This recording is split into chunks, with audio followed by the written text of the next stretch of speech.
Abonnez-vous à Confessions interdites pour découvrir d'autres histoires. Commençons par celle-ci. Il y a 2 semaines, ma femme est allée rendre visite à notre fille et à son nouveau mari. J'ai décidé de leur faire une surprise et d'y aller moi-même en voiture. Mais alors que j'atteignais leur porte d'entrée, la voisine a couru vers moi en criant « Attendez, il y a quelque chose que vous devez savoir ». 10 minutes plus tard, la police était sur les lieux. Écoutez, je ne dis pas que je suis le mari de l'année ou quoi que ce soit, mais il y a 2 semaines, je pensais sincèrement que j'étais en train de réaliser un coup tout droit sorti d'une de ces comédies romantiques à l'eau de rose que ma femme m'obligeait à regarder le dimanche soir. Vous voyez le genre, le gars débarque à l'improviste avec des fleurs ou un chiot, et tout le monde pleure de joie pendant qu'une guitare acoustique joue en fond sonore. Ouais, c'était censé être moi. Alerte spoiler, je suis un idiot. Alors, voici comment ça s'est passé. Ma femme Marlène, une femme magnifique, mariée avec elle depuis 23 ans, je pensais la connaître par cœur, me dit qu'elle prévoit de passer le week-end avec notre fille Riley et le nouveau mari de Riley, Blake.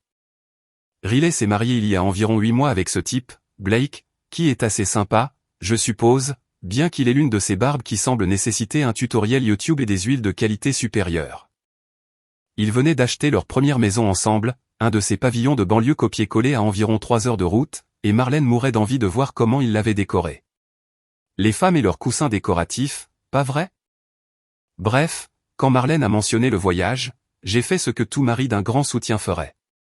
J'ai dit, bien sûr, chérie, amuse-toi bien. Conduis prudemment. Et, si Riley prépare ce rôti de bœuf dont elle se vante tant, ramène-moi des restes dans un Tupperware. Je l'ai même embrassée sur le front comme si j'étais Ward Cleaver ou une autre bêtise puritaine de ce genre. Elle a souri, m'a dit que j'étais adorable, et a précisé qu'elle serait probablement partie de vendredi à dimanche. Le truc classique d'un week-end entre filles.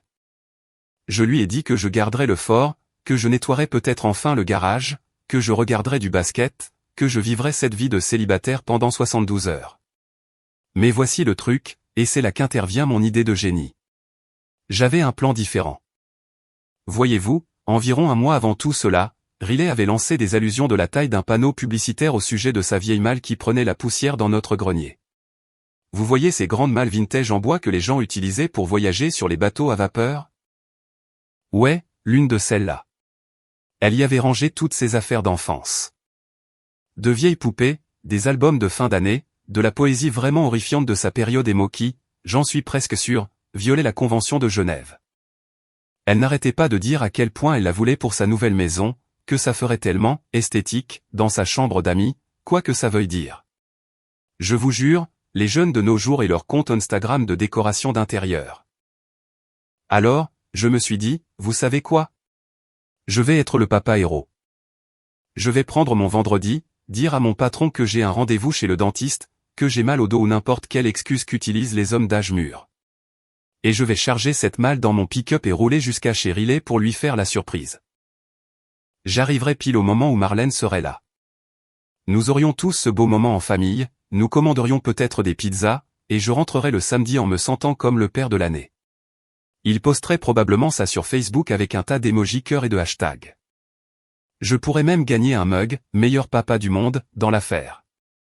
Le jeudi soir, j'ai chargé cette malle à l'arrière de mon F-150 comme si je me préparais pour une mission digne d'une émission de déco, HGTV. Le truc pesait à peu près le poids d'un bébé éléphant, et je me suis définitivement froissé un muscle dans le bas du dos en la soulevant. Mais me suis-je plaint? Non, monsieur. Je l'ai attaché avec des tendeurs, j'ai vérifié 2 fois l'adresse que Riley m'avait envoyée par texto des mois auparavant, et j'ai réglé mon alarme pour 6 heures du matin. J'étais gonflé à bloc. J'avais l'impression de planifier un braquage, sauf qu'au lieu de voler des diamants, je livrais des vieilleries nostalgiques et des liens familiaux. Le vendredi matin est arrivé et j'étais sur la route à 7 heures. 3 heures de conduite sur l'autoroute s'étiraient devant moi comme un ruban d'asphalte du destin. Je me suis arrêté dans une station-service, j'ai pris l'un de ces cafés surdimensionnés qui sont essentiellement du diabète liquide, et un sandwich pour le petit déjeuner qui avait le goût d'être resté sous une lampe chauffante depuis l'administration Reagan. Je m'en fichais. J'étais en mission. J'ai mis la station de rock classique à fond, parce que rien ne crie plus au road trip que de chanter atrocement faux sur du Journey et du Boston. Et j'ai braillé Don't Stop Believin' comme si j'auditionnais pour une version triste et d'âge mûr d'American Idol. Ma voix a déraillé sur les notes aiguës. Le routier dans la voie d'à côté m'a regardé comme si j'avais perdu la tête. Je lui ai fait coucou quand même. Pendant ce trajet, j'avais chorégraphié toute la scène dans ma tête. Je me gare dans l'allée de Riley, l'air de rien, et je m'avance vers la porte d'entrée. Peut-être que je frapperai, peut-être que j'entrerai directement. On est en famille, non? Et puis je balancerai ma réplique, un truc fluide du genre, devinez à qui vous avez manqué, ou, livraison spéciale pour les jeunes mariés. Marlène a les traits de surprise, Riley pousserait un petit cri de joie, Blake ferait probablement cette poignée de main de potes que font les mecs, et nous ririons tous de cette surprise si attentionnée. Peut-être que Riley ferait du café. Peut-être que nous nous assoirions sur leur nouveau meuble de terrasse, qu'ils ont très certainement payé trop cher, et que nous parlerions de la vie. Ça allait être parfait. Je me suis même arrêté à environ 1 heure de leur ville pour acheter des fleurs dans l'un de ces supermarchés qui sentent le poulet rôti et le nettoyant pour sol. Rien d'extravagant, juste un bouquet de couleurs mélangées qui disait « Eh, je suis un gars qui a fait un effort ». La caissière, une adolescente avec environ 17 piercings au nez, m'a regardé comme si j'étais l'être humain le plus ennuyeux qu'elle ait jamais rencontré. Je m'en fichais. J'apportais de la joie, bon sang. En m'approchant du quartier de Riley, j'ai commencé à ressentir cette énergie nerveuse et excitée que l'on ressent avant de faire une belle surprise. Vous connaissez ce sentiment?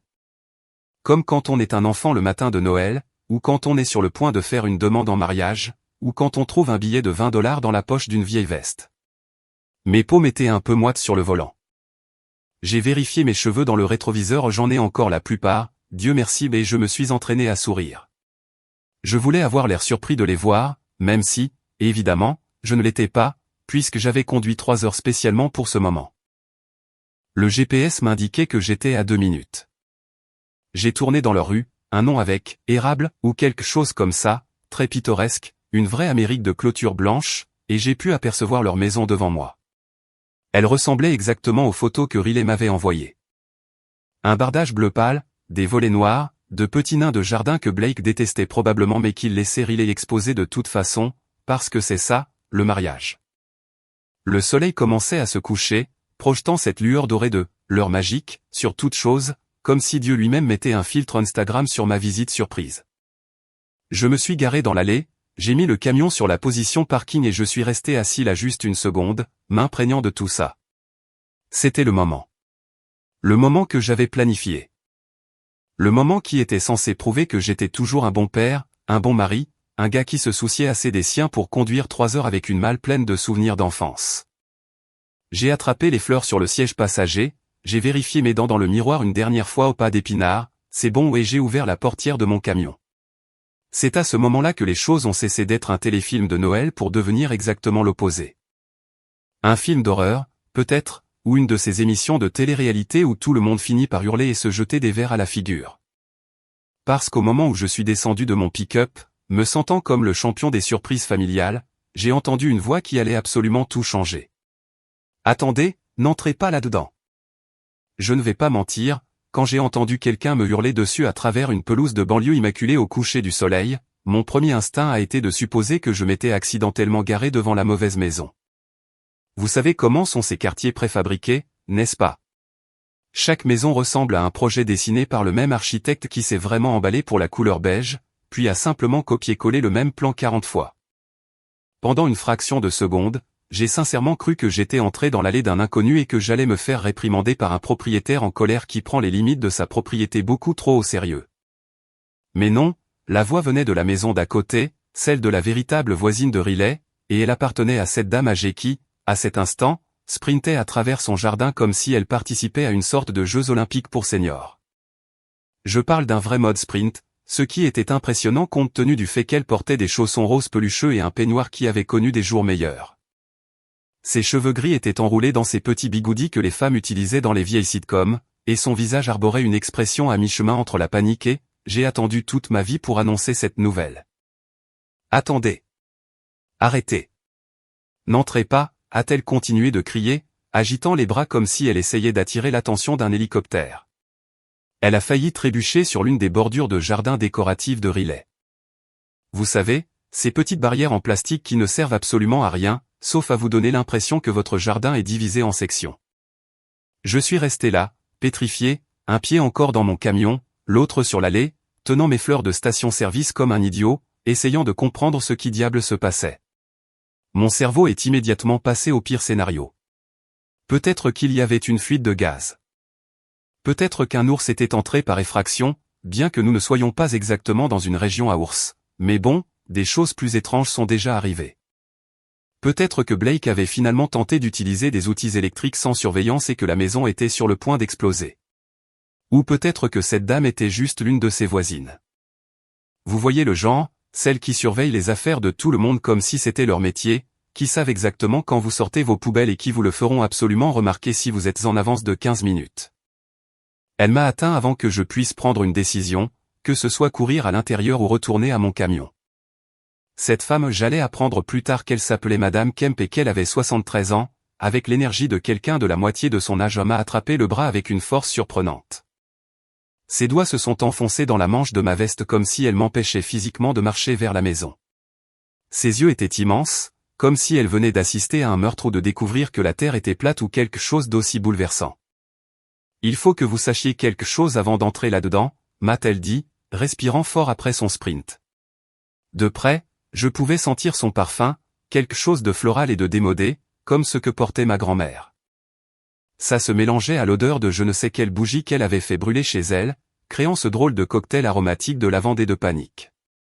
J'ai lâché ce rire nerveux, celui qu'on fait quand on n'est pas sûr si quelqu'un plaisante ou a une urgence médicale. D'accord. Eh bien, vous me faites un peu peur, là, ai-je dit, essayant d'avoir l'air détendu même si mon cœur commençait à battre plus vite. Laissez-moi deviner. Blake a enfin appris à utiliser le barbecue sans appeler les pompiers? Ou est-ce que Riley a adopté un autre chat sans le dire à personne? Voyez-vous, Riley avait cette habitude de recueillir les animaux errants. Nous en avions fait une blague familiale récurrente.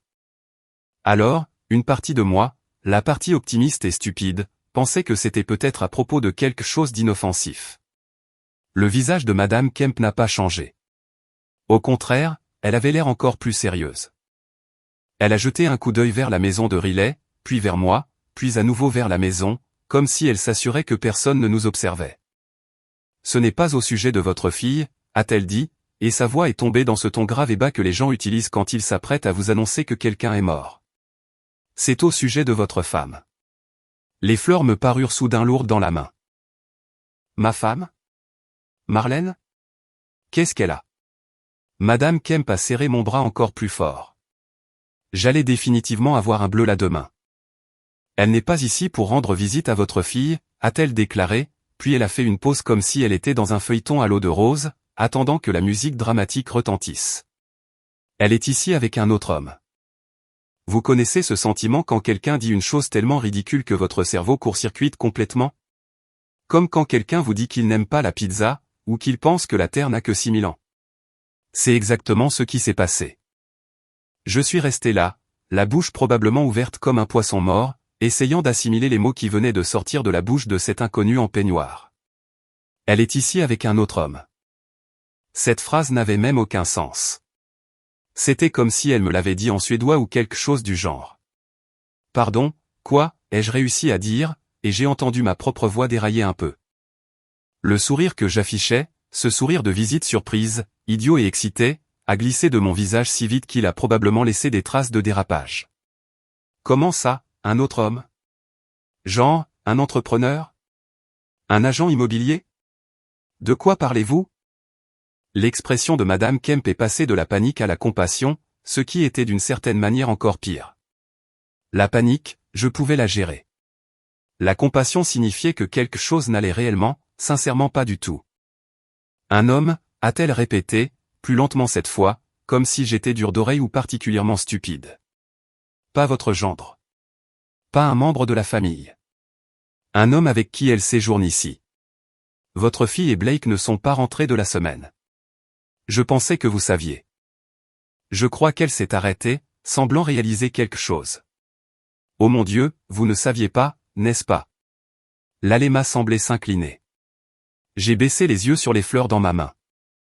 Un bouquet mixte bon marché d'un supermarché, qui commençait déjà un peu à faner, et soudain, elles m'ont paru être l'achat le plus idiot de l'histoire de l'humanité. Ma bouche était sèche. Ma langue était comme du papier de verre. C'est impossible, ai-je dit, mais même au moment où les mots sont sortis, j'ai su qu'ils sonnaient faibles, peu convaincants. Marlène est ici pour voir Riley. Elle passe un week-end entre filles. Elle me l'a dit. Elle. Entrez, m'a interrompu Madame Kemp, tirant sur mon bras maintenant, m'entraînant vers sa maison plutôt que celle de Riley. Entrez, mon chéri. Vous allez vouloir vous asseoir pour entendre ça. Je vais vous faire du thé, ou quelque chose de plus fort. Vous buvez? J'ai du bourbon. Le bourbon de mon défunt mari. Vous avez l'air d'avoir besoin de bourbon. J'aurais dû fuir. J'aurais dû remonter dans mon camion, enclencher la marche arrière, et refaire ces 3 heures de route vers chez moi en prétendant que cette conversation n'avait jamais eu lieu.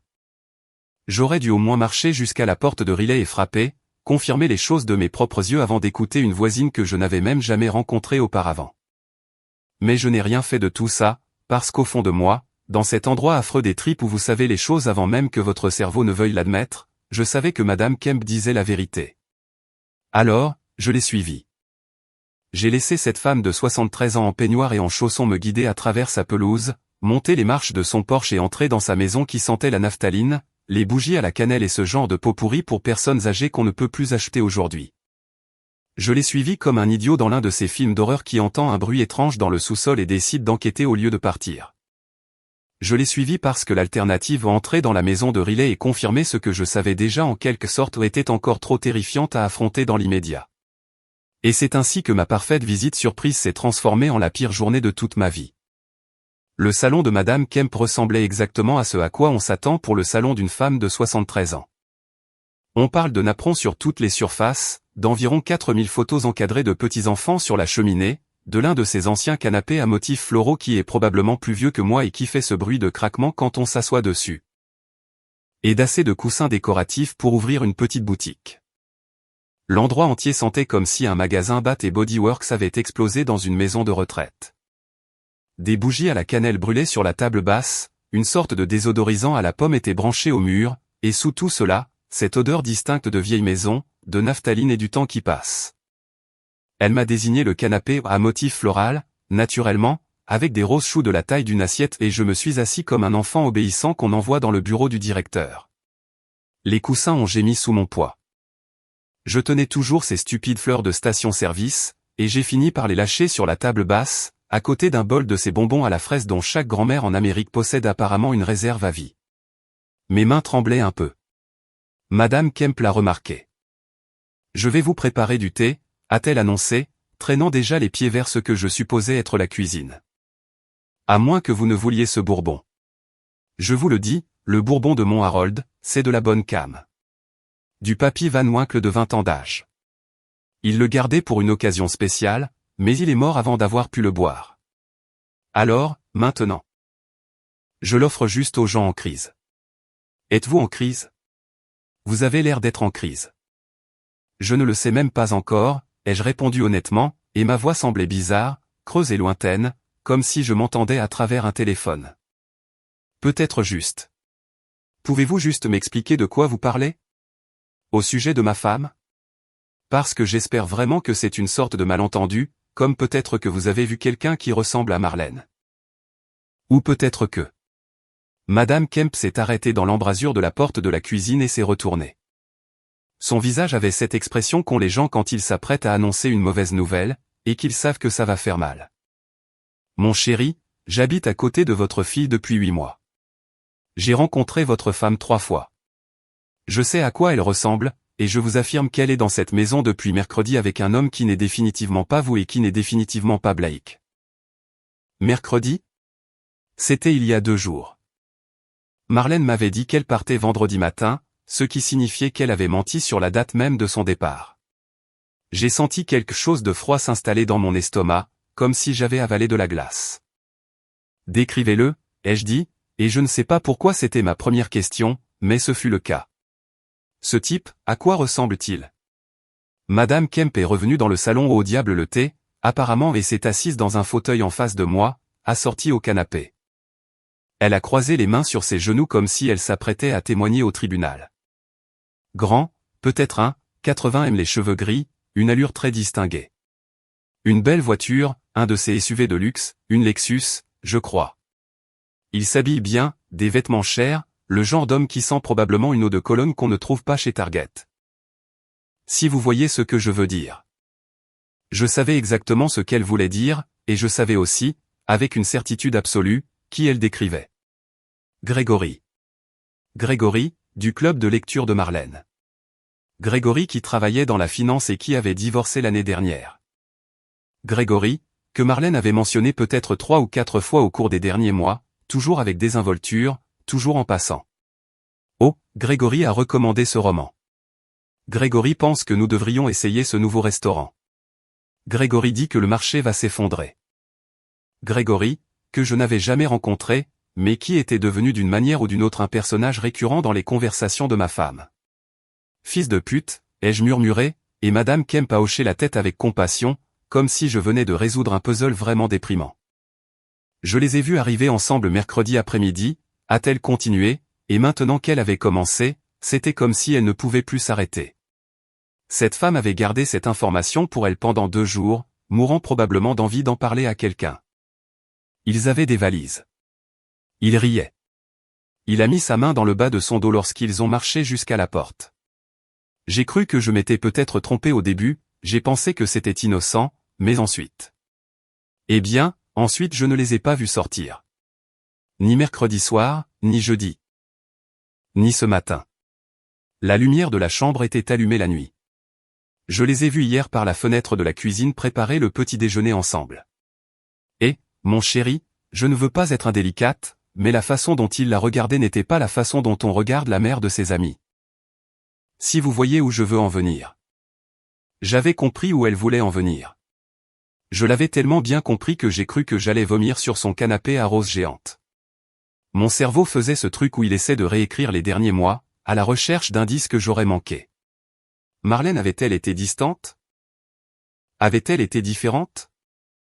Nous n'avions fait l'amour que 2 fois au cours des 6 dernières semaines, ce qui n'était pas anormal pour un couple marié depuis aussi longtemps que nous, mais maintenant je me demandais si c'était un signal d'alarme que j'avais simplement ignoré. Elle était plus souvent sur son téléphone. Elle avait rejoint ce stupide club de lecture. Elle avait commencé à aller à la salle de sport à des heures bizarres. Oh mon Dieu, la salle de sport. Combien de fois avait-elle dit qu'elle allait à la salle de sport? Où est Riley, ai-je demandé soudainement. Où est ma fille? Est-ce qu'elle est au courant? Madame Kemp a bougé inconfortablement sur sa chaise. Votre fille et Blake sont partis lundi matin. Je les ai vus charger leur voiture. On aurait dit qu'ils partaient en voyage. Blake a parlé de rendre visite à ses parents dans le Colorado pour la semaine. Ils ne seront pas de retour avant dimanche. Donc, Riley et Blake étaient partis, et Marlène avait débarqué 2 jours plus tard avec Grégory, ce qui signifiait. Ce qui signifiait quoi, exactement? Que ma femme avait planifié ça. Qu'elle avait demandé à Riley quand la maison serait vide pour pouvoir s'en servir comme d'un hôtel de passe bon marché pour son adultère. Que ma fille le savait et l'avait aidé. Non. Non. Ce n'était pas possible. Riley ne ferait pas ça. Elle était ma petite fille. Elle l'était. Mais, même en essayant de m'en convaincre, je me suis souvenu de quelque chose. La semaine dernière, Riley m'avait appelé. Nous avions discuté pendant peut-être 10 minutes de choses sans importance. Son nouveau travail, la ligue de football fantasy de Blake, si j'avais réparé la fuite dans la salle de bain ou non. Et à la fin de l'appel, elle avait dit quelque chose de bizarre. Elle avait dit, « Papa, j'espère que tu sais que maman t'aime vraiment. » Ça m'avait paru étrange sur le moment, un peu sorti de nulle part et trop sentimental, mais j'étais passé à autre chose. Maintenant, ça ressemblait à des aveux, comme si elle avait essayé d'apaiser sa culpabilité. « Je dois appeler la police », ai-je dit, me levant si vite que j'ai failli renverser le bol de bonbons. La tête me tournait. Mes mains tremblaient encore. Je dois. Quelqu'un s'est introduit dans la maison de ma fille. C'est une effraction, non? Ou au moins une entrée non autorisée. Je peux signaler ça. Je peux. Mon chéri, êtes-vous sûr que ce soit la meilleure, a commencé Madame Kemp, mais je sortais déjà mon téléphone. Écoutez, je sais ce que vous pensez. Vous vous dites, pourquoi appellerait-il les flics contre sa propre femme? Pourquoi ne pas simplement marcher jusqu'à là-bas et l'affronter en personne comme quelqu'un de normal? Et vous auriez raison. Ça aurait été la chose rationnelle à faire, la chose normale. Mais à ce moment-là, debout dans le salon d'une inconnue qui sentait le bourbon de Marie décédée et les regrets à la cannelle, je ne pensais pas de façon rationnelle. Je pensais au fait que j'avais roulé 3 heures avec une malle remplie de souvenirs d'enfance. Je pensais à la façon dont je m'étais exercé à faire un visage surpris dans le miroir. Je pensais à ces stupides fleurs de station-service en train de faner sur la table basse, et je voulais que quelqu'un d'officiel voie ça. Je voulais des témoins. Je voulais que ma femme ait à s'expliquer face à quelqu'un en uniforme. Alors, j'ai composé le 911, et quand la répartitrice a répondu, avec une voix bien trop enjouée, comme si elle travaillait dans un Starbucks au lieu d'une ligne d'urgence, j'ai dit la chose la plus stupide de toute ma vie. Bonjour. Oui, je dois signaler la présence d'invités non autorisés dans la maison de ma fille. Ils s'introduisent illégalement. Ils sont armés. Armés de quoi, monsieur, a demandé la répartitrice, soudain très sérieuse. J'ai marqué une pause, j'ai regardé Madame Kemp qui me fixait la bouche ouverte, j'ai regardé par la fenêtre la maison de Riley où ma femme était supposément encore en train de roucouler avec Gregory, le type de la finance. Armé de charme et de mauvaises décisions, ai-je dit. Madame Kemp a éclaté de rire. La répartitrice, non.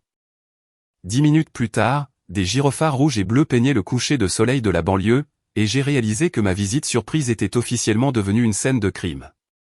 Vous savez ce qui est surréaliste? Regardez 2 voitures de police s'arrêter devant l'adorable maison de banlieue de votre fille pendant que vous êtes sur la pelouse de la voisine, tenant des fleurs fanées et remettant en question tous les choix de vie que vous avez jamais faits. Les sirènes ne hurlaient pas, Dieu merci pour cette petite miséricorde, mais les lumières étaient bien visibles, projetant ces ombres alternées rouges et bleues sur les haies parfaites de Riley et sur ces stupides nains de jardin. Je pouvais voir des rideaux s'agiter aux fenêtres tout au long de la rue. Super. Le drame de ma famille était sur le point de devenir le sujet de conversation de tous les dîners du quartier pour les 6 prochains mois.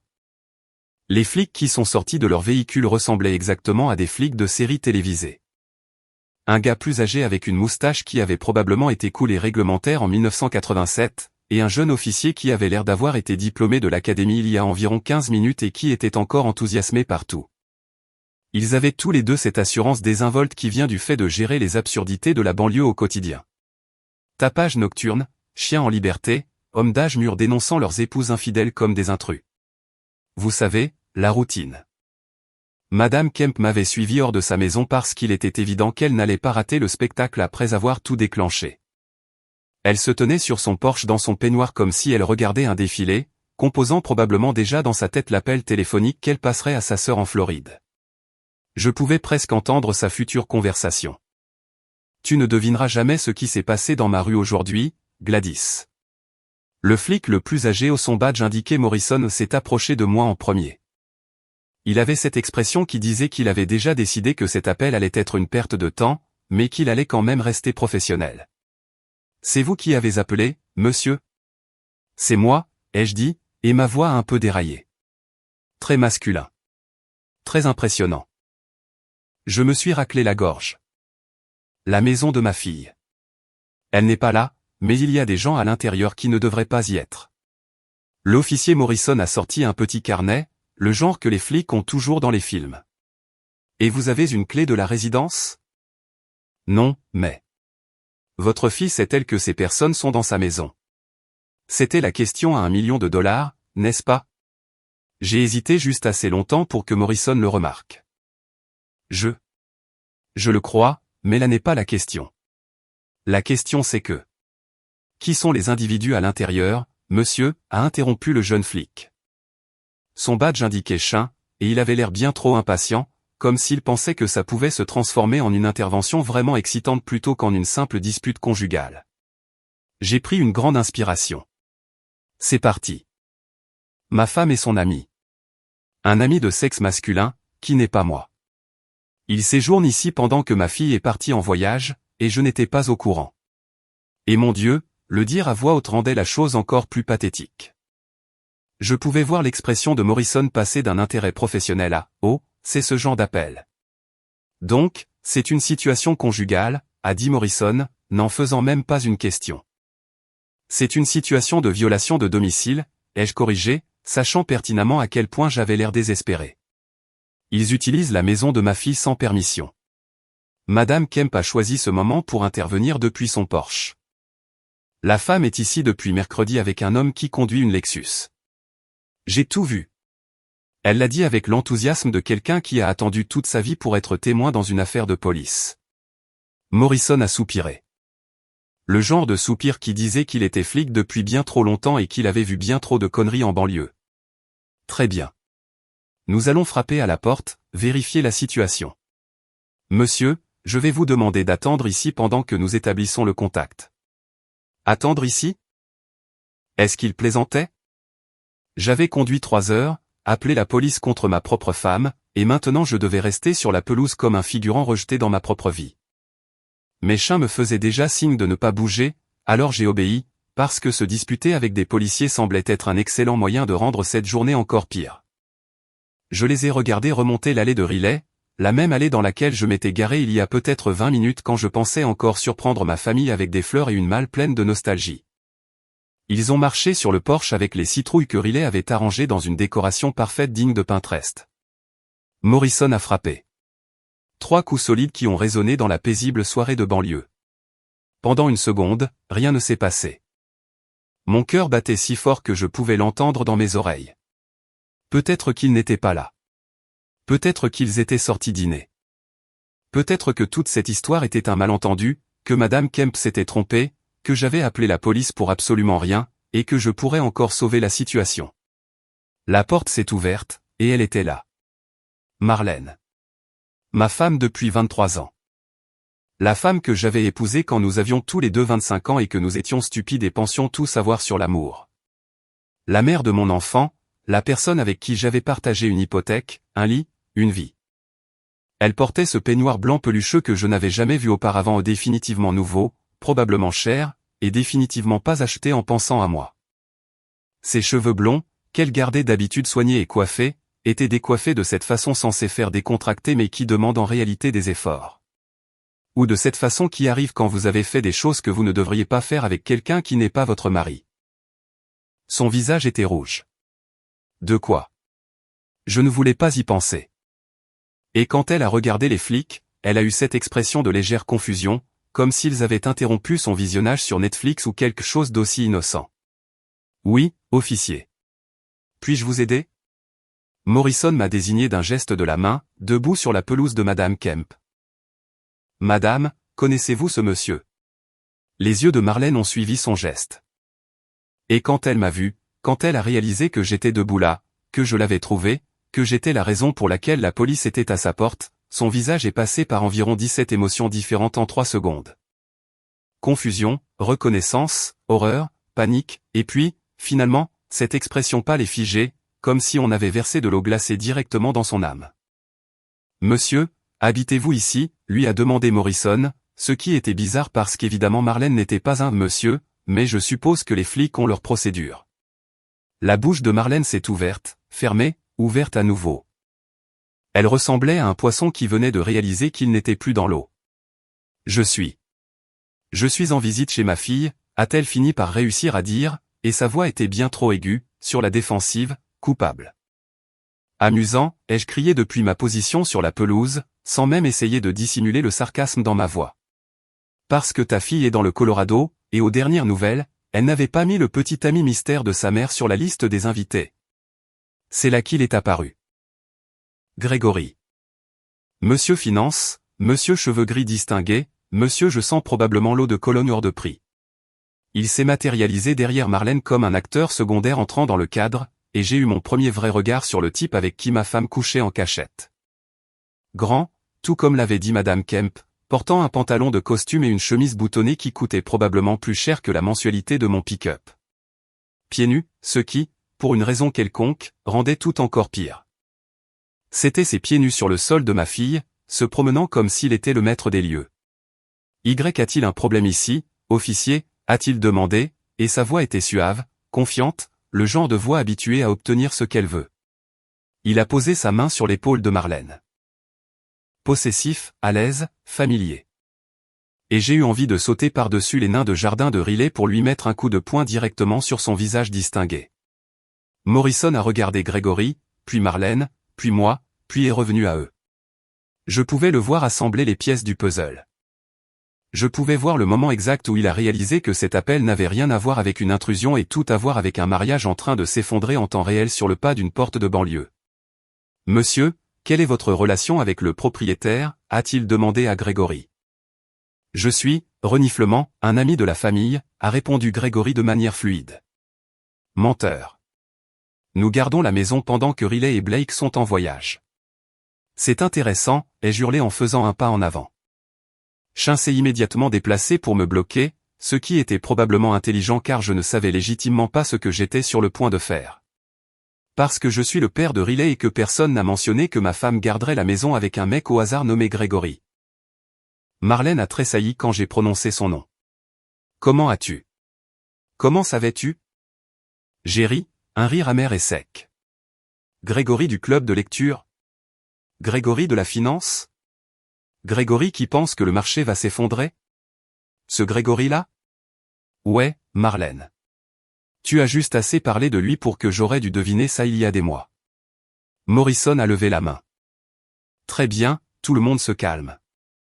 Madame, votre fille sait-elle que vous séjournez ici? Et c'est là que Marlène a dit la chose qui a brisé quelque chose de fondamental en moi. Elle a regardé Morrison droit dans les yeux et a dit, oui. Riley le sait. Elle nous en a donné la permission. Nous. Elle a dit nous? Comme s'ils étaient un couple. Comme si c'était normal. Comme si ma fille avait approuvé la liaison de sa mère. Je suis resté là sur cette pelouse de banlieue parfaite, regardant ma femme admettre à un officier de police que notre fille l'avait aidé à me tromper, et quelque chose à l'intérieur de moi s'est simplement déconnecté. Vous connaissez ce sentiment où l'on est tellement en colère, blessé et choqué qu'on devient étrangement calme? C'est ce qui s'est passé. Mes mains ont cessé de trembler. Mon cœur a cessé de battre la chamade. Tout est devenu silencieux et froid. Vous savez quoi, ai-je dit, et ma voix était d'une stabilité inquiétante. J'ai fini.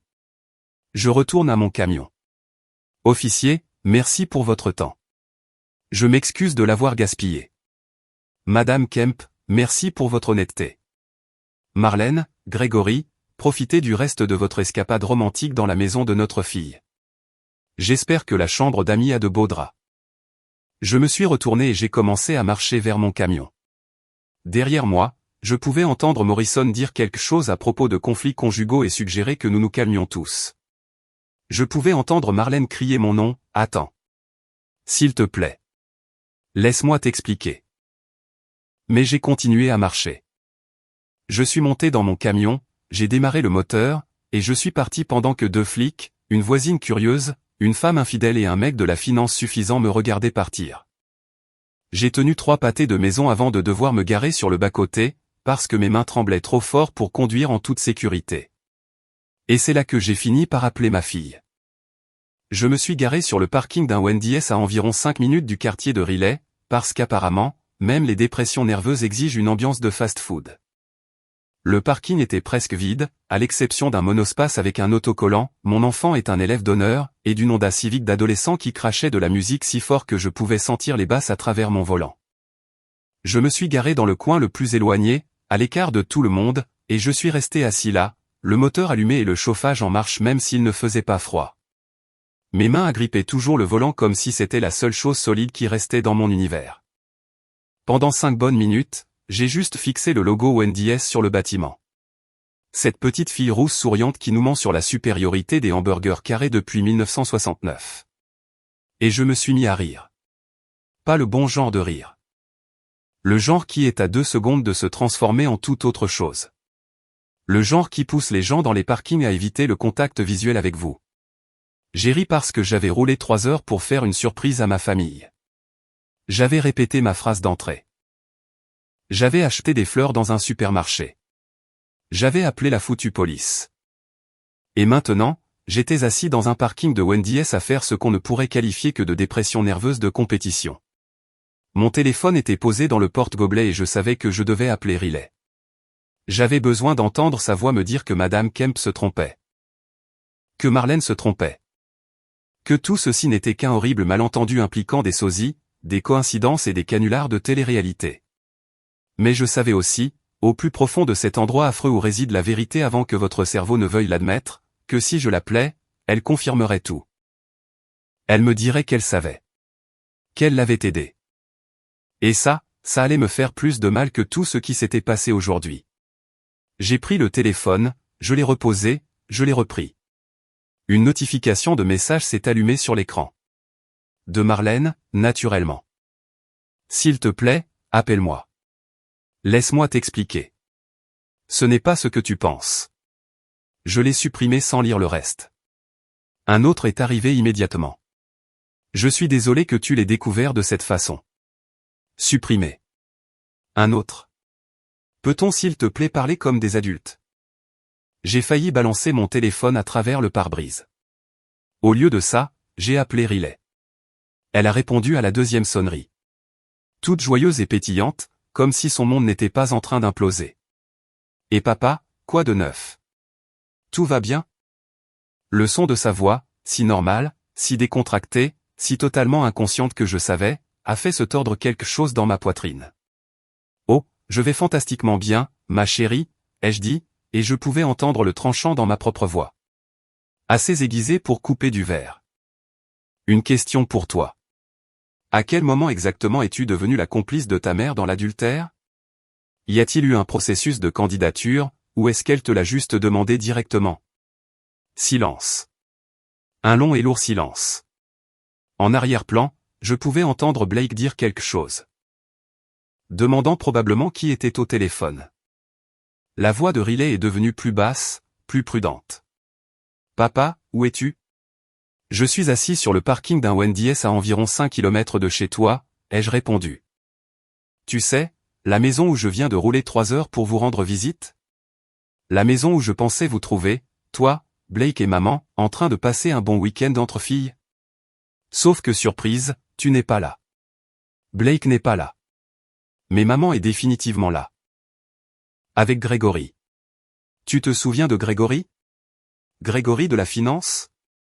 Grégory du club de lecture?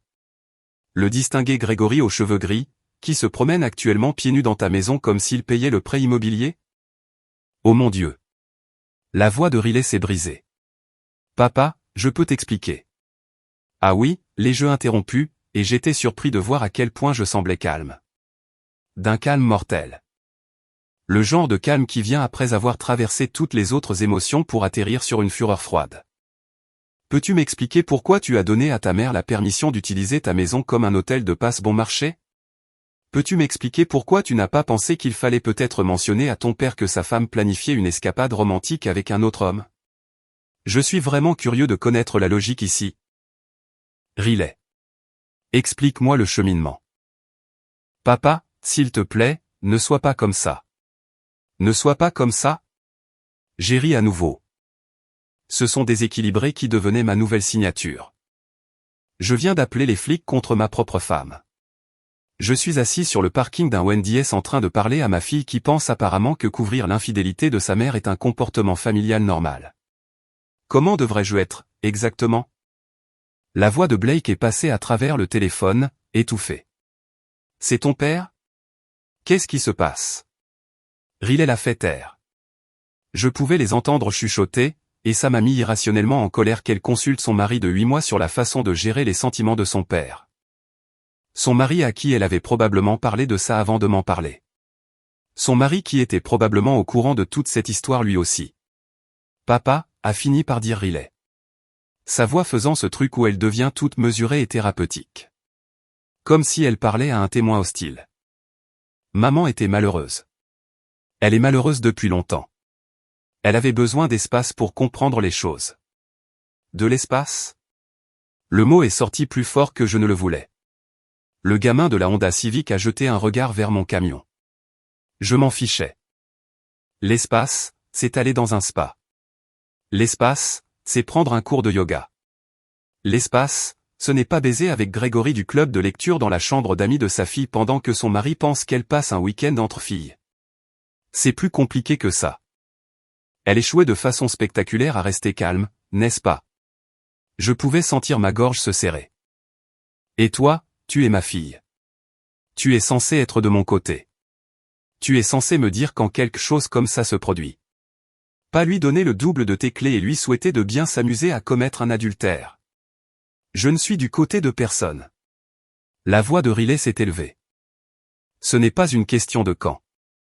Maman avait besoin de soutien et j'avais besoin de soutien. Je hurlais maintenant. À plein volume. Le gamin à la Honda Civic me regardait définitivement. Je suis son mari. Si elle avait besoin de soutien, elle aurait peut-être dû m'en parler. Si elle était malheureuse, nous aurions pu suivre une thérapie de couple. Au lieu de ça, elle est allée vers Grégory, et tu leur as donné un endroit pour le faire. Tu comprends à quel point c'est tordu? Riley pleurait maintenant. Je pouvais l'entendre dans sa respiration. Une partie de moi, la partie père, celle qu'il avait serrée dans ses bras quand elle avait 5 ans et qu'elle était tombée de vélo, voulait s'excuser. Voulait dire que ce n'était pas grave. Que nous allions arranger ça. Je n'étais pas vraiment en colère contre elle. Mais le reste de moi, la partie qui venait de regarder sa vie entière exploser sur un pas de porte de banlieue, était trop en colère pour s'en soucier. Papa, s'il te plaît, a-t-elle sangloté. Je ne savais pas quoi faire. Elle m'a supplié de ne pas te le dire. Elle a dit qu'elle avait besoin de temps pour réfléchir. J'ai pensé.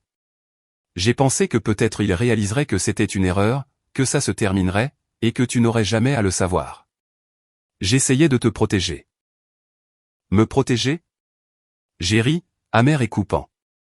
Tu la protégeais. Riley. Pas moi. Elle. Et tu sais ce qui est le pire? Je suis venu ici pour vous faire une surprise.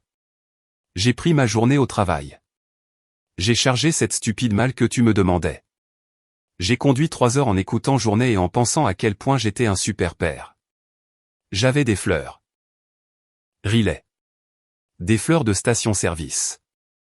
Et au lieu de pouvoir voir ma fille, j'ai pu voir ma femme m'ouvrir la porte dans un peignoir qu'elle a acheté pour impressionner un autre homme. Silence à l'autre bout. Juste des pleurs. Blake disait quelque chose d'apaisant en arrière-plan. Je me suis demandé si c'était la première fois que Riley comprenait vraiment ce qu'elle avait fait. Je me suis demandé si elle s'était convaincue que c'était d'une certaine manière noble, pour aider sa mère à se retrouver, ou quel que soit le jargon de thérapie qu'elle avait utilisé pour se justifier. Je dois y aller, ai-je fini par dire, soudainement épuisé. Je dois rentrer chez moi, et je dois trouver ce que je suis censé faire du reste de ma vie, maintenant que je sais que ma femme m'a menti et que ma fille l'a aidé à le faire. Papa, attends. J'ai raccroché. J'ai complètement éteint mon téléphone. Je suis resté là sur le parking du Wendy's pendant que le soleil finissait de se coucher et que le ciel prenait cette vilaine couleur gris-violet qui apparaît juste avant qu'il ne fasse complètement nuit. Mon reflet dans le rétroviseur ressemblait à celui d'un étranger. Plus vieux, fatigué, vaincu. Je ressemblais à un homme qui venait de perdre un combat dont il ignorait même faire partie. Finalement, j'ai démarré le camion et j'ai repris l'autoroute pour rentrer chez moi. 3 heures en sens inverse. 3 heures pour rejouer chaque conversation que j'avais eue avec Marlène au cours des 6 derniers mois, à la recherche des signes que j'avais manqués. 3 heures pour me demander depuis combien de temps ça durait. 3 heures pour réaliser que Grégory n'était probablement pas le premier.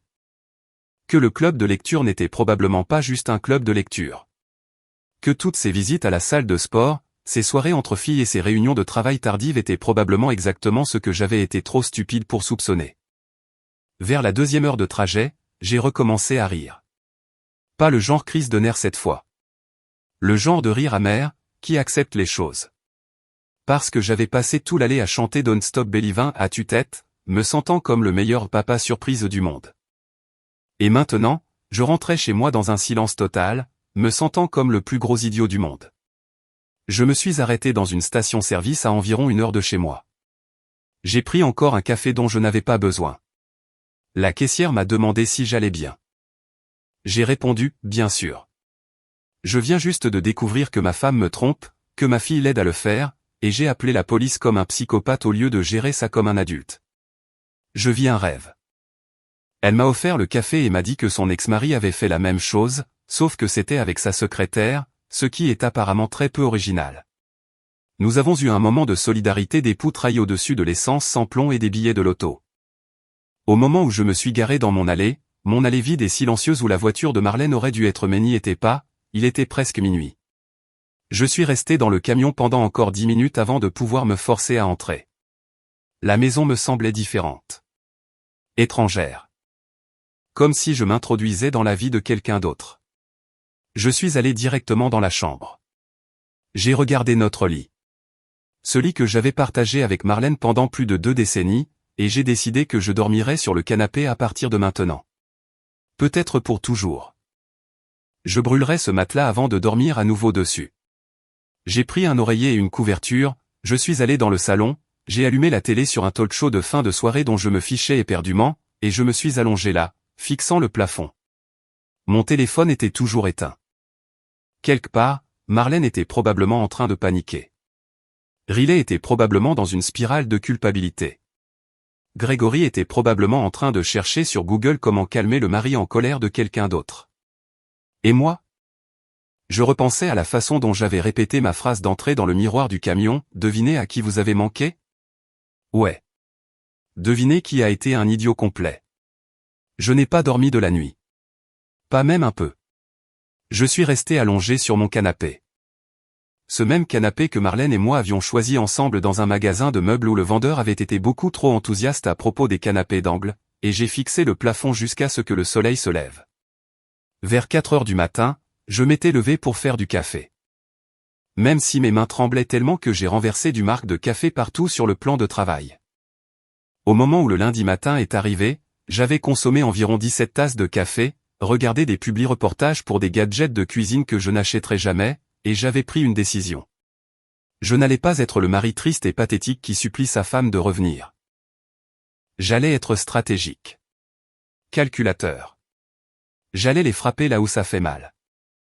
Mon téléphone était resté éteint tout le week-end. J'avais résisté à la tentation de l'allumer à peu près 400 fois. Je savais ce qui m'y attendrait. Des messages vocaux de Marlène, des textos de Riley, peut-être même un message de Grégory si le type en avait l'audace. Mais je ne voulais pas les entendre. Pas encore. D'abord, j'avais besoin de parler à quelqu'un qui pourrait réellement m'aider, au lieu de juste m'offrir de la compassion et des gratins de pâtes comme si c'était des funérailles. Alors le lundi matin, portant toujours les mêmes vêtements que vendredi parce que prendre une douche me semblait inutile, j'ai appelé mon frère Tim. Tim est avocat. Pas un avocat spécialiste des divorces. Il fait du droit des sociétés ou du droit des contrats ou un truc ennuyeux impliquant de la paperasse et des heures facturables. Mais il connaît du monde. Il a des relations. Et plus important encore, il est mon frère, ce qui signifiait qu'il était contractuellement obligé d'être de mon côté même si j'avais fait quelque chose de stupide, ce que j'avais fait.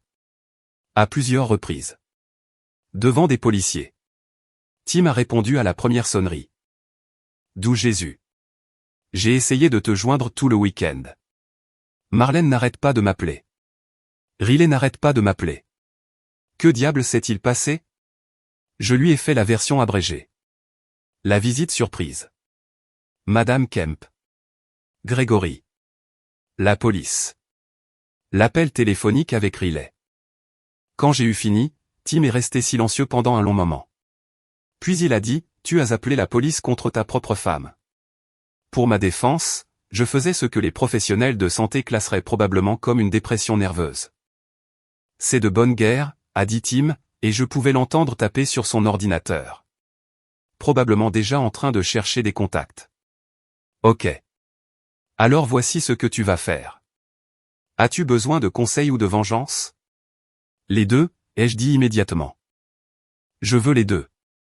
Je veux qu'elle souffre comme je souffre, et je veux m'assurer qu'elle ne prenne pas tout ce que je possède en le faisant. C'est ça l'esprit, a dit Tim, et je pouvais entendre une sombre satisfaction dans sa voix. Mon frère n'avait jamais particulièrement aimé Marlène. Il ne l'avait jamais dit directement, mais il y avait toujours eu cette tension entre eux. Ce jugement tacite. Maintenant, il avait enfin le droit d'avoir eu raison à son sujet. Je vais t'organiser un rendez-vous avec Rebecca Holt. C'est une de mes collègues. Enfin, pas exactement une collègue. Elle travaille dans un autre cabinet, mais nous avons collaboré sur des affaires. Elle est spécialisée dans le droit du divorce. Et elle est absolument impitoyable. Je l'ai vue éviscérer des gens lors de dépositions. Tu vas l'aimer. Est-ce qu'elle facture une fortune? Probablement. Mais tu es sur le point de prendre à Marlène tout ce qu'elle vaut, alors considère ça comme un investissement. Tim m'a fixé un rendez-vous pour cet après-midi-là. J'ai enfin pris une douche, mis de vrais vêtements propres qui ne sentaient pas la trahison et le parking d'un Wendy's, et j'ai conduit jusqu'au bureau de Rebecca Holt en ville. Le bâtiment était l'une de ces structures modernes en verre qui crient « Nous facturons à la minute et nous n'en sommes pas désolés ». Le hall d'entrée avait des œuvres d'art abstrait sur les murs qui ressemblaient à quelqu'un qui aurait éternué de la peinture sur une toile et appelé ça du génie. Le bureau de Rebecca était au 14e étage. Son réceptionniste, un jeune type avec des lunettes de créateur et une attitude qui laissait supposer qu'il avait vu assez de drames de divorce pour écrire un roman à succès, m'a conduit dans une salle de conférence et m'a dit que Maître Holt serait à moi dans un instant. La pièce avait des bails vitrés donnant sur la ville, une table pouvant asseoir 20 personnes, et cette odeur de mobilier neuf que les riches préfèrent apparemment à l'air normal. Rebecca est entrée 5 minutes plus tard, et elle était exactement ce que j'espérais. La quarantaine, impeccablement vêtue d'un de ces tailleurs qui coûtent plus cher que ma mensualité de prêt immobilier. Des cheveux bruns tirés en arrière dans un style qui disait « Je n'ai pas de temps à perdre avec des bêtises ». Et une expression qui suggérait qu'elle pouvait sentir la faiblesse et l'exploiter pour gagner sa vie. Elle m'a serré la main avec une poigne capable de broyer des noix. Tim m'a dit que vous aviez eu un week-end intéressant, a-t-elle dit en s'asseyant face à moi et en sortant un bloc-notes juridique. Racontez-moi tout. N'omettez rien, même si vous pensez que ça vous donne le mauvais rôle. J'ai besoin de savoir exactement à quoi nous avons affaire. Alors, je lui ai tout raconté. La visite surprise. L'avertissement de Madame Kemp. Le fait d'avoir appelé le 911 comme un idiot. Avoir vu Marlène ouvrir la porte dans son peignoir d'adultère. La confiance pieds nus de Grégory. Les aveux de Riley confessant qu'elle avait aidé à tout orchestrer. Rebecca prenait des notes dans une sténographie efficace qui appelait probablement « Votre femme est foutue » en langage d'avocat. Quand j'ai eu fini, elle a levé les yeux de son bloc-notes et a souri. Pas un sourire chaleureux. Un sourire acéré. D'accord. Voici ce que nous allons faire. Nous allons la frapper avec une précision financière. Pas de cris. Pas de drame en public. Pas de débarquement chez son petit ami avec une batte de baseball. Je n'allais pas le faire. Si. Vous y pensiez. Tout le monde y pense. Ne le faites pas. C'est satisfaisant pendant 30 secondes et ça coûte cher pendant 30 ans. Elle a tourné une nouvelle page de son bloc-notes. Ce que nous allons faire, c'est passer en revue chaque dossier financier auquel vous avez accès. Carte de crédit, compte bancaire, épargne commune, tout. Nous allons documenter chaque centime qu'elle a dépensé pour cette liaison, et ensuite, nous allons lui faire payer. Littéralement. Pendant les 2 heures qui ont suivi, Rebecca m'a expliqué la stratégie. Nous allions demander le divorce immédiatement, en invoquant l'adultère, ce qui, dans notre état, avait de l'importance pour le partage des biens. Nous allions exiger par voie de justice les relevés de ses cartes de crédit et ses relevés bancaires. Nous allions documenter la chronologie de la liaison sur la base des reçus et des transactions. Nous allions prouver qu'elle avait utilisé des fonds matrimoniaux au mon argent, l'argent que j'avais gagné en travaillant 60 heures par semaine dans un emploi que je détestais ou pour financer sa romance avec Grégory le distingué gars de la finance. Voici ce qui se passe généralement dans ces cas-là, a expliqué Rebecca, cliquant sur quelque chose sur son ordinateur portable et le tournant pour me montrer des tableurs qui me donnaient mal à la tête. Le conjoint infidèle pense être prudent. Il pense couvrir ses traces, mais il fait toujours des erreurs. Des séjours à l'hôtel sur la carte de crédit commune, des achats de bijoux qu'elle prétend être pour elle-même mais qui sont en fait des cadeaux pour l'amant. Des additions de restaurants bien trop chers pour un simple déjeuner entre filles. Nous trouvons tout cela, et ensuite nous l'utilisons pour les détruire absolument devant le tribunal. J'ai sorti mon téléphone, je l'ai finalement rallumé, et je l'ai immédiatement regretté en voyant 63 appels manqués et environ une centaine de SMS. Puis je me suis connecté à notre compte bancaire commun. Rebecca regardait par-dessus mon épaule pendant que nous faisions défiler les 6 derniers mois de transactions. Et bon sang, elle avait raison. C'était là, tout y était. Des séjours à l'hôtel en ville les week-ends où Marlène prétendait être en retraite avec son club de lecture, des débits pour des restaurants chers où je n'étais jamais allé, un achat de bijoux chez Tiffany's pour $2000 dont je n'avais définitivement jamais profité. C'est quoi ça? A demandé Rebecca, pointant une dépense datant d'il y a 3 mois. Le Ritz-Carlton, du vendredi au dimanche, $500 la nuit. Elle m'a dit qu'elle était à un congrès de scrapbooking, ai-je dit, et le simple fait de le dire à voix haute m'a fait réaliser à quel point j'avais été stupide. Un congrès de scrapbooking au Ritz-Carlton, et je l'avais cru. Rebecca a pris une note. Nous appellerons cela utilisation abusive du patrimoine conjugal dans le dossier. Le juge va adorer ça. Nous avons tout passé en revue, chaque dépense suspecte, chaque escapade du week-end, chaque bijou qui était mystérieusement apparu dans la vie de Grégory au lieu de la mienne. À la fin, nous avions documenté environ $35 000 de dépenses liées à sa liaison au cours des 8 derniers mois. $35 000 de mon argent dépensé en hôtel, en dîner et en cadeaux pour un homme qui ne savait probablement même pas que ma femme était mariée quand ils avaient commencé quoi que ce soit. C'est en fait assez impressionnant, a dit Rebecca, et elle semblait sincèrement stupéfaite.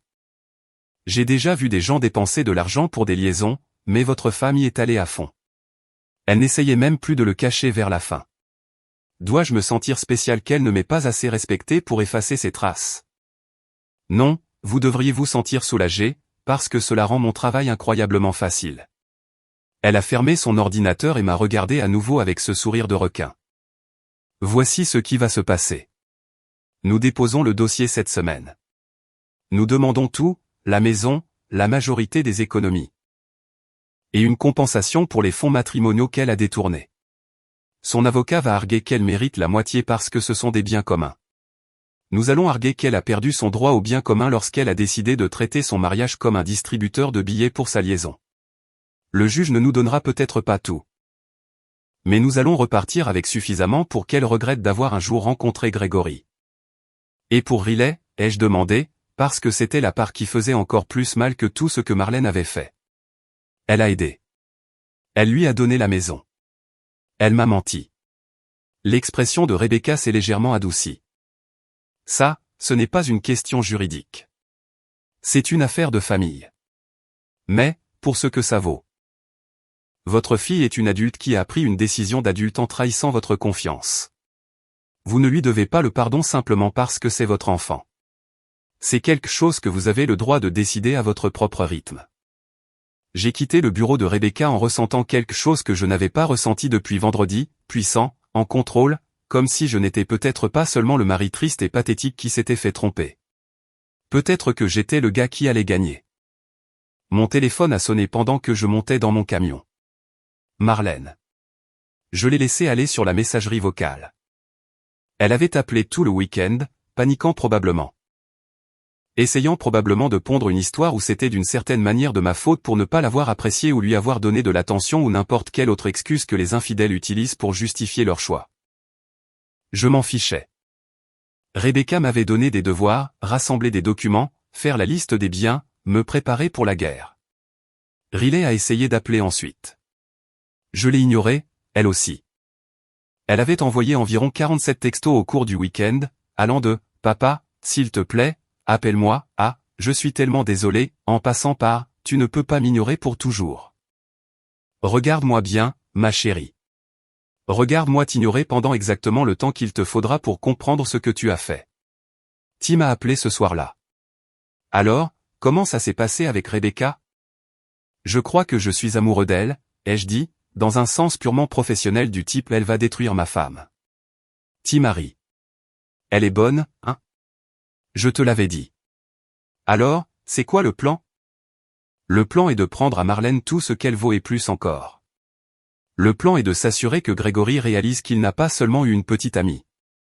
Il a eu une petite amie fauchée avec un ex-mari rancunier.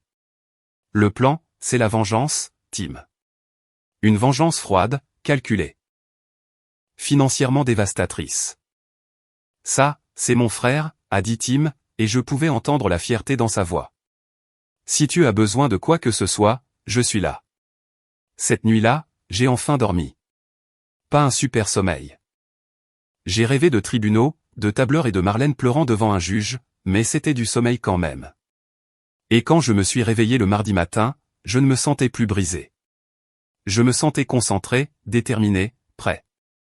Marlène pensait qu'elle pouvait avoir sa liaison tout en gardant sa vie confortable. Elle pensait qu'elle pouvait utiliser notre fille comme couverture et notre argent comme financement, et que je ne m'en rendrais jamais compte ou que je ne ferais jamais rien contre. Elle était sur le point d'apprendre à quel point elle avait tort. La première séance de médiation a eu lieu 3 semaines après que j'ai demandé le divorce. Et laissez-moi vous dire, rien ne vous prépare à l'expérience surréaliste de vous asseoir à une table de conférence en face de votre femme de 23 ans, tandis que des avocats brassent des papiers et qu'une médiatrice, qui a l'air de préférer être littéralement n'importe où ailleurs, essaie de convaincre tout le monde d'aborder la situation de manière rationnelle. Le rationnel était passé par la fenêtre au moment où j'avais trouvé Marlène en train de jouer à la dinette avec Grégory, mais bien sûr, faisons semblant d'être tous des adultes raisonnables ici. La médiation se déroulait dans un immeuble de bureaux neutre en centre-ville. L'un de ces espaces délibérément fades, conçus pour empêcher les gens de devenir trop émotifs, avec des murs beiges, des peintures de paysages génériques, et des meubles qui semblaient provenir de la section professionnelle et sans âme du catalogue IKEA. Il y avait un bol de menthes emballées individuellement sur la table, parce qu'apparemment, rien ne dit votre mariage est terminé et comme des rafraîchisseurs d'haleine gratuits. Marlène est arrivée en premier avec son avocat, un gars nommé Denny Pritchard, qui ressemblait exactement à ce que l'on obtiendrait si l'on commandait un avocat de divorce véreux sur catalogue. Un costume cher qui en faisait trop, des cheveux gominés en arrière qui criaient « J'utilise plus de produits de beauté que mon ex-femme », et un sourire qui laissait penser qu'il avait perfectionné l'art de mentir en montrant ses dents. Il conduisait probablement une Porsche et disait aux gens dans les soirées qu'il aidait les autres à naviguer à travers des transitions de vie difficiles, au lieu d'admettre qu'il gagnait sa vie sur la misère humaine. Quand je suis entré avec Rebecca, j'ai eu la satisfaction de voir le visage de Marlène pâlir. Elle avait l'air terrible, et je ne dis pas ça avec joie. Ok, peut-être avec un peu de joie. Comme si elle n'avait pas dormi. Ses cheveux étaient différents, plus courts, probablement l'un de ces relooking post-liaisons que font les femmes quand elles essaient de se réinventer. Elle portait une robe classique, clairement choisie pour la rendre sympathique, comme une femme qui aurait fait une erreur, plutôt qu'une femme qui aurait dépensé 35 000 $ de l'argent de son mari en chambre d'hôtel et en bijoux pour son amant. « Messieurs, madame », a dit la médiatrice. Elle s'appelait Patricia ou quelque chose comme ça, et elle dégageait l'énergie épuisée de quelqu'un qui avait vu bien trop de divorces et avait perdu foi en les relations humaines de manière générale. Commençons. Nous sommes ici aujourd'hui pour discuter du partage des biens dans le cadre de la dissolution du mariage entre. Est-ce que je peux juste dire quelque chose d'abord, l'a interrompu Marlène, d'une voix tremblante. Oh, nous y voilà, la comédie. Denny l'avait probablement coaché là-dessus. Avoir l'air vulnérable. Avoir l'air blessé. Se poser en victime. Patricia a soupiré. Madame. Je veux juste qu'il sache que je n'ai jamais voulu le blesser, a poursuivi Marlène, et ses yeux se remplissaient déjà de larmes. Des larmes de première qualité, le genre qui nécessite des mois de pratique. Il ne s'agissait pas de lui. Il s'agissait de me retrouver, de me sentir à nouveau en vie, de dépenser mon argent dans des chambres d'hôtel, les jeux interrompus, car je n'allais pas supporter ce scénario. Rebecca a posé une main sur mon bras, le geste universel des avocats pour dire « taisez-vous et laissez-moi faire mon travail », mais j'étais lancé. De mentir pendant 8 mois? D'utiliser notre fille comme complice? Quelle partie de tout ça consistait à te retrouver, au juste? Denny est intervenu, tout en fluidité et professionnalisme. Ma cliente reconnaît que des erreurs ont été commises. Des erreurs? J'ai ri, un rire dur. Des erreurs, c'est oublier de prendre du lait au supermarché. Des erreurs, c'est enregistrer par accident sur l'émission préférée de quelqu'un. Avoir une liaison et la financer avec le patrimoine du couple, ce n'est pas une erreur. C'est un choix, de multiples choix. Des centaines de choix étalés sur 8 mois. Rebecca m'a serré le bras plus fort. Message reçu. Je me suis calé au fond de ma chaise et je l'ai laissé prendre le relais, ce pourquoi je la payais d'ailleurs une somme obscène. Mon client réclame la pleine propriété du domicile conjugal, 65% des comptes d'épargne conjoint et une compensation pour l'utilisation abusive documentée des fonds matrimoniaux durant la liaison extra-conjugale de Madame Marlène. A dit Rebecca en faisant glisser un dossier sur la table en direction de Denny. Vous y trouverez des dossiers financiers détaillés, frais d'hôtel, notes de restaurant, achats de bijoux, tous effectués à partir de comptes communs, le tout pendant la durée de la liaison. Denny a ouvert le dossier, et j'ai observé son visage pendant qu'il parcourait les pages. À son crédit, il a gardé une expression neutre, mais je pouvais voir le moment où il a compris à quel point sa cliente était foutue. Ce n'était pas une situation de il a dit, elle a dit. C'était une situation avec des traces papier. C'était une situation de type votre cliente a dépensé suffisamment pour son petit ami pour s'acheter une bonne voiture d'occasion. Marlène pleurait maintenant, la totale. La médiatrice a poussé la boîte de mouchoirs sur la table. Elle les achetait probablement en gros pour des occasions exactement comme celle-ci. Je n'ai pas pensé. Je n'essayais pas. L'argent n'était pas censé être. Marlène n'arrivait même pas à finir sa phrase à travers ses sanglots. Madame Marlène, a dit doucement Patricia, avez-vous, oui ou non, utilisé des fonds conjugaux pour financer votre relation avec? Elle a vérifié ses notes. Grégory Amonde? Ce n'était pas comme ça, a réussi à dire Marlène entre deux sanglots. Nous ne pensions pas à l'argent. Nous avons juste. Nous avons connecté. Il me comprenait d'une façon dont. Elle m'a regardé, le mascara coulant sur son visage. D'une façon dont tu as cessé de me comprendre il y a des années. Et la voilà, la pirouette. La partie où d'une manière ou d'une autre, cela devenait de ma faute. Où sa liaison n'était en fait qu'un symptôme de mes échecs en tant que mari. Je voyais Denis hocher la tête de manière encourageante. Probablement ravi que sa cliente lui donne enfin quelque chose avec quoi travailler. Laisse-moi bien comprendre, ai-je dit, ignorant la pression d'avertissement de Rebecca. Je n'ai pas réussi à te comprendre. Alors, tu as réagi en commettant un adultère et en dépensant 35 000 $ de notre argent pour ça. C'est l'argument qu'on va retenir? Denis s'est raclé la gorge. Ma cliente était dans un état de vulnérabilité émotionnelle. Le mariage se détériorait depuis des années. Le mariage allait très bien, ai-je rétorqué. Nous sommes allés en vacances l'été dernier. Nous avons célébré notre anniversaire de mariage. Nous dînions ensemble 3 fois par semaine. Ce n'est pas parce que ce n'était pas un fantasme de roman à l'eau de rose que ça se détériorait. Tu étais émotionnellement distant, a dit Marlène, et sa voix devenait plus forte maintenant. Moins de pleurs et plus de défensive. Tu travaillais tout le temps. Tu as arrêté de me demander comment s'était passée ma journée. Tu as oublié notre anniversaire il y a 2 ans. J'étais à l'hôpital avec des calculs rénaux, ai-je presque crié. J'étais littéralement en train d'évacuer un calcul rénal le jour de notre anniversaire, et tu utilises ça comme justification pour coucher avec Grégory?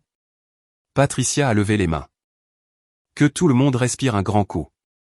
Ce genre d'échange de reproches n'est pas productif. Vous voulez savoir ce qui n'est pas productif, ai-je demandé en regardant directement Marlène. Prétendre que tout cela est dû à ma distance. Vous savez ce que font les gens distants? Ils font une thérapie de couple. Ils ont des conversations. Ils ne se jettent pas immédiatement dans une liaison en utilisant la maison de leur fille comme un motel bon marché.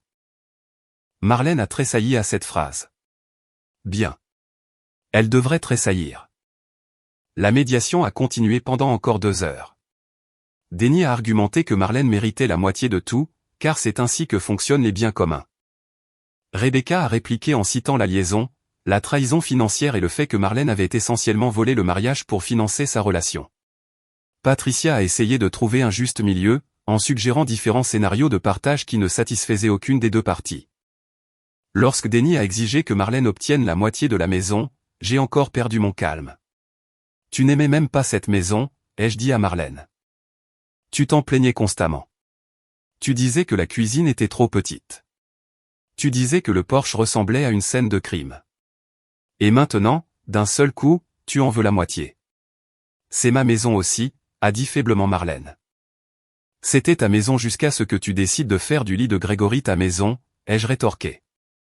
Rebecca a même souri à celle-là. Denis a fait objection. Patricia a demandé une autre pause, et nous sommes tous restés assis là à manger des mandes dont personne ne voulait et à éviter tout contact visuel. Pendant la pause, Rebecca m'a pris à part. Vous vous en sortez très bien, m'a-t-elle chuchoté. Je veux dire, vous êtes censé rester silencieux et me laisser gérer, mais vos accès de colère nous aident vraiment. La médiatrice peut voir à quel point vous êtes sincèrement blessé. Continuez comme ça, mais baissez peut-être d'environ 10%.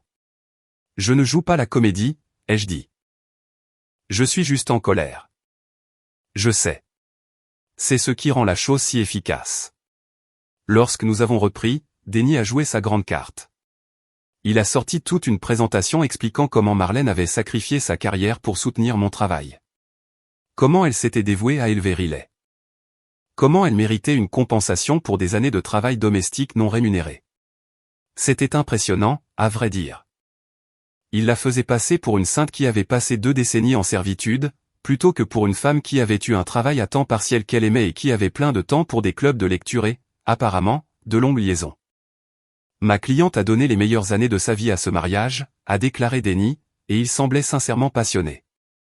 Peut-être qu'il y croyait vraiment. C'est peut-être ce qui le rendait bon dans son travail, la capacité de se convaincre lui-même que la version de la réalité de sa cliente était la vérité. Rebecca l'a laissé terminer tout son discours.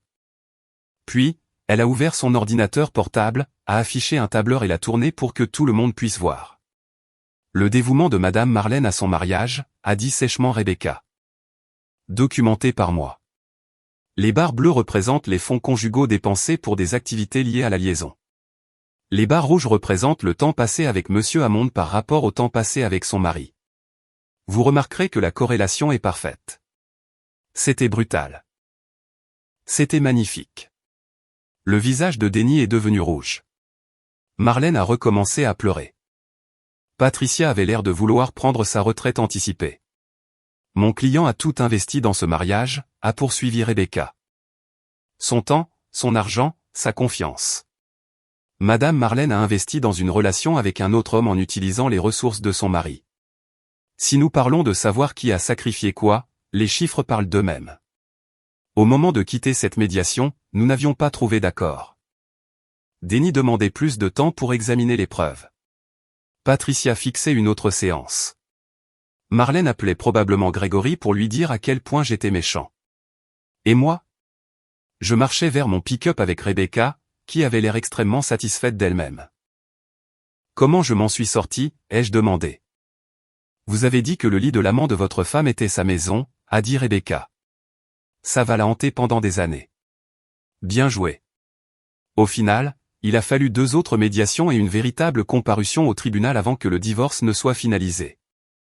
La juge, une femme d'une 60aine d'années qui avait probablement présidé 10 000 divorces et qui avait perdu toute patience pour les drames d'adultère, a écouté les arguments de Denny concernant les sacrifices et les contributions de Marlène. Puis, elle a regardé les documents financiers de Rebecca. Ensuite, elle a regardé Marlène. Madame Marlène, avez-vous oui ou non dépensé environ 35 000 $ de fonds conjugaux pour une relation extra-conjugale? Oui, mais... C'est tout ce que j'avais besoin d'entendre. Elle a frappé avec son marteau. J'ai eu la maison. J'ai eu 60% de l'épargne. J'ai eu la satisfaction de voir Marlène réaliser que Grégory n'était pas riche. C'était juste un homme avec de beaux cheveux, un mauvais jugement, et une petite amie qui était maintenant fauchée. L'expression de son visage valait mieux que n'importe quel chèque de pension alimentaire. La première nuit seule dans la maison après la finalisation du divorce m'a donné l'impression de vivre dans un musée dédié à une vie que je ne reconnaissais plus. Tout était exactement là où ça avait toujours été. Le canapé au sujet duquel Marlène et moi nous étions disputés, parce qu'elle voulait du cuir et je voulais du tissu. La table basse avec la trace de verre de la fois où j'avais oublié d'utiliser un dessous de verre et qu'elle ne m'avait pas parlé pendant 2 jours. Les photos de mariage sur la cheminée que je voulais toujours enlever mais que je n'arrivais pas à toucher. C'était comme marcher sur une scène de crime où la victime était mon mariage entier, et où j'étais à la fois le détective et le cadavre. J'ai fait des trucs pathétiques de célibataire. J'ai mangé des céréales pour le dîner 3 soirs de suite. Même pas de bonnes céréales. Juste ce qu'il restait dans le placard, qui s'est avéré être une sorte de carton riche en fibres que Marlène avait acheté lors de l'une de ses lubies santé. J'ai regardé des sitcoms dont je me moquais. Le genre où les familles résolvent tous leurs problèmes en 22 minutes et où tout le monde apprend une précieuse leçon de vie. Je parlais à la télé plus que je ne voudrais l'admettre. Jeopardy est devenu mon thérapeute. Qu'est-ce que la dévastation émotionnelle, Alex, disais-je à l'écran, même si Alex Trebek était mort et que je perdais la tête. J'ai pris 7 kilos le premier mois. J'en ai perdu 9 le deuxième. Je me suis laissé pousser la barbe parce que me raser me semblait être trop d'effort.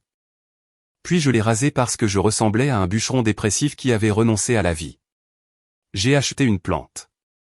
Une de ces plantes grasses prétendument indestructibles, et j'ai réussi à la tuer en 3 semaines. Je ne savais même pas qu'on pouvait trop arroser une plante grasse. Mais apparemment, quand on déverse son bagage émotionnel dans l'entretien d'une plante, les choses se compliquent. La maison semblait trop grande et trop petite à la fois. Trop grande parce que chaque pièce résonnait de l'absence de la vie que je croyais mener. Trop petite parce que partout où je regardais, je voyais des souvenirs. La cuisine où Marlène préparait son café tous les matins. Toujours en mettant trop de crème, pour ensuite se plaindre que ses jeans ne lui allaient plus. La chambre à coucher où je n'arrivais toujours pas à dormir. Où j'avais déménagé dans la chambre d'amis à la place, parce que notre ancien lit semblait hanté. Le garage où sa voiture se garait à côté de la mienne.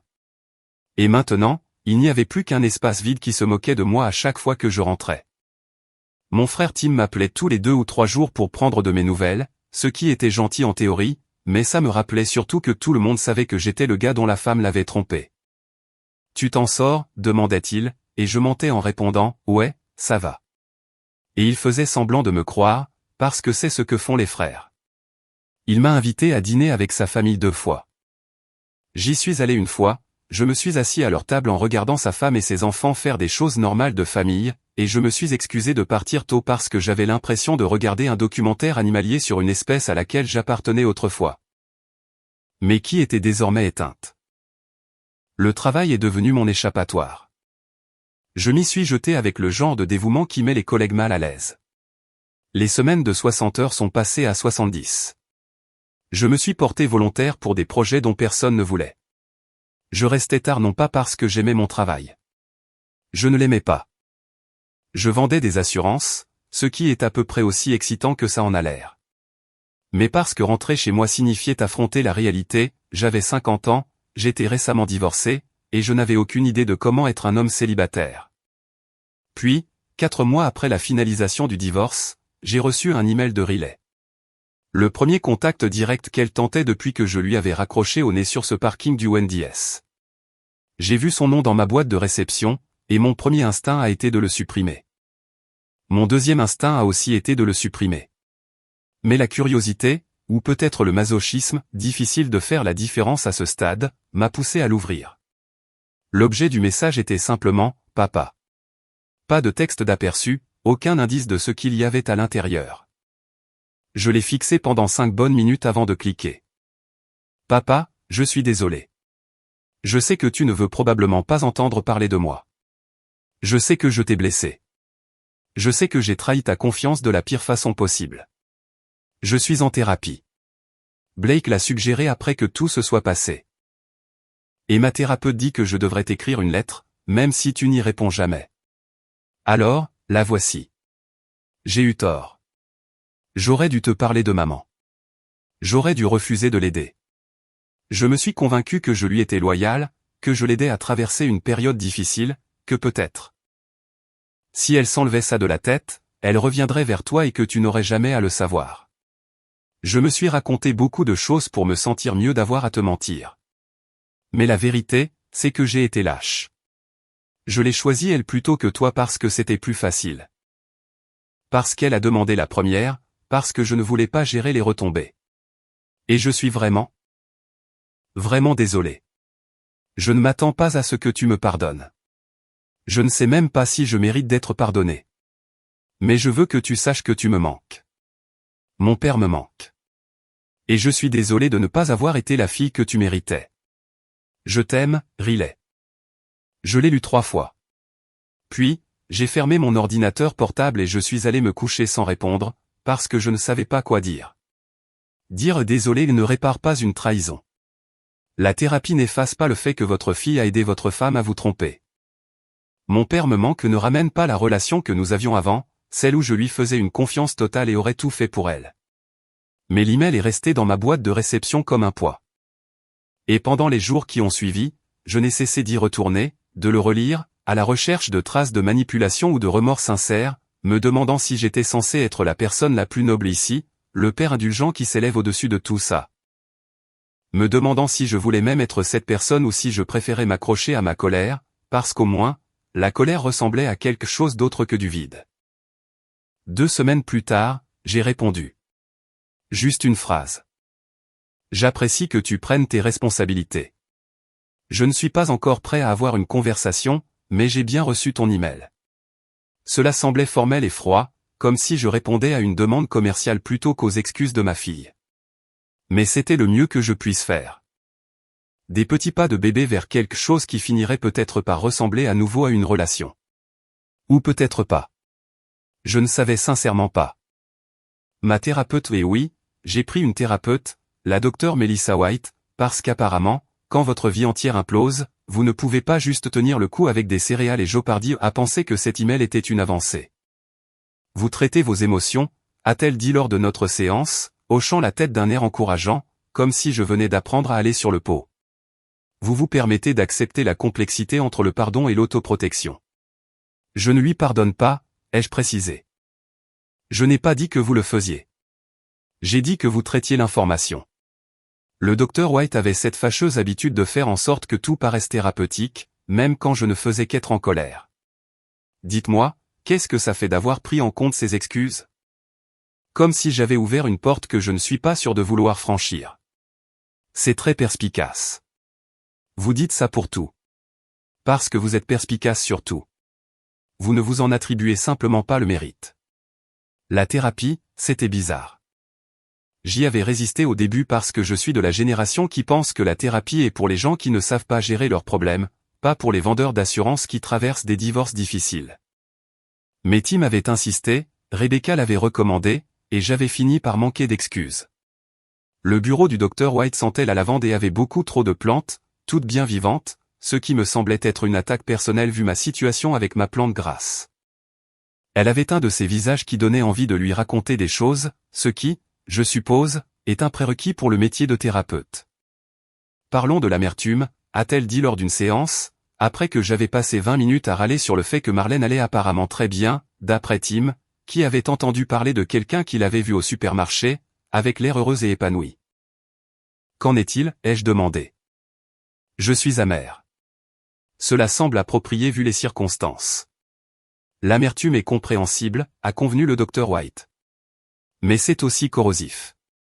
Ça vous fait plus de mal qu'à n'importe qui d'autre. En gros, vous buvez du poison en espérant que Marlène tombe malade.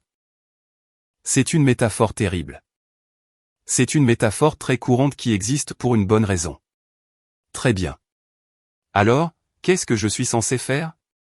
Simplement arrêter d'être amer? Décider d'être heureux? Avoir des pensées positives et manifester de la joie? Non, a-t-elle dit patiemment. Vous êtes censé reconnaître cette amertume, comprendre d'où elle vient, et ensuite décider si vous voulez continuer à la trimballer partout, ou si peut-être qu'elle est devenue trop lourde à porter. Je détestais quand elle avait raison, c'est-à-dire tout le temps.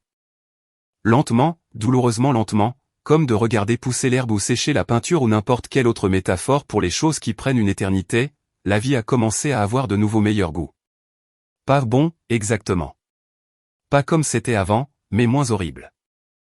J'ai recommencé à dormir dans la chambre principale après avoir acheté un nouveau matelas et de nouveaux draps, et avoir fondamentalement tout changé jusqu'à ce que je n'ai plus l'impression que le fantôme de Marlène hantait les oreillers. Je me suis inscrit dans une salle de sport, non pas parce que je me souciais du fitness, mais parce que le docteur White a suggéré que j'avais besoin de routine et de structure. J'y ai rencontré un type nommé Carl, qui était aussi divorcé et qui ne savait pas non plus quoi faire de sa vie, et nous sommes devenus des potes d'entraînement comme le deviennent les hommes divorcés d'âge mûr. En grognant sur les poids, la plupart du temps, et en admettant de temps en temps que les choses étaient dures. J'ai même commencé à faire des rencontres. Rien de sérieux, juste des rendez-vous café, des dîners et de temps en temps un film avec des femmes que je rencontrais via des applications qui me faisaient me sentir vieux et confus. Glisser à droite, glisser à gauche, super like. J'avais l'impression d'avoir besoin d'un tutoriel. La plupart des rendez-vous se passaient bien. Certains étaient des désastres. Une femme a passé tout le dîner à parler des défauts de son ex-mari avec des détails atroces, et je me suis dit, est-ce que je donne cette impression-là? Une autre femme a amené son furet de soutien émotionnel au restaurant. Un furet nommé Monsieur Moustache. Je ne l'ai jamais revu. Mais ensuite, j'ai rencontré Claire. Claire était différente. Elle riait de mes blagues les mauvaises et pas juste ce rire poli qu'on donne à quelqu'un par obligation. Elle ne trichait pas au Scrabble, ce qui a l'air stupide mais qui me paraissait important vu mes problèmes de confiance. Elle avait son propre bagage, divorcée, 2 enfants adultes, un chat nommé Attila qui portait bien son nom, mais elle le portait bien. Elle n'essayait pas de me réparer, ou de me sauver, ou de me convaincre que tout arrive pour une raison. Elle existait simplement à côté de moi, d'une manière qui me semblait confortable plutôt que compliquée. Alors, votre femme vous a trompé avec un type nommé Grégory et votre fille l'a aidé à le cacher, a-t-elle demandé lors de notre 3e rendez-vous, après que je lui ai enfin raconté toute l'histoire. C'est le résumé extrêmement déprimant, oui. Et vous avez appelé la police? Ce n'est pas mon moment de plus grande gloire. Elle a souri. Je trouve ça hilarant. Mon ex-mari m'a trompé avec son hygiéniste dentaire. Très original. Et j'ai juste pleuré et mangé de la glace pendant 3 mois. J'aurais aimé appeler la police. Je l'ai aimé immédiatement. Je n'aurais jamais pensé que j'atteindrais le stade ça va. Pas super. Pas guéri, mais ça va.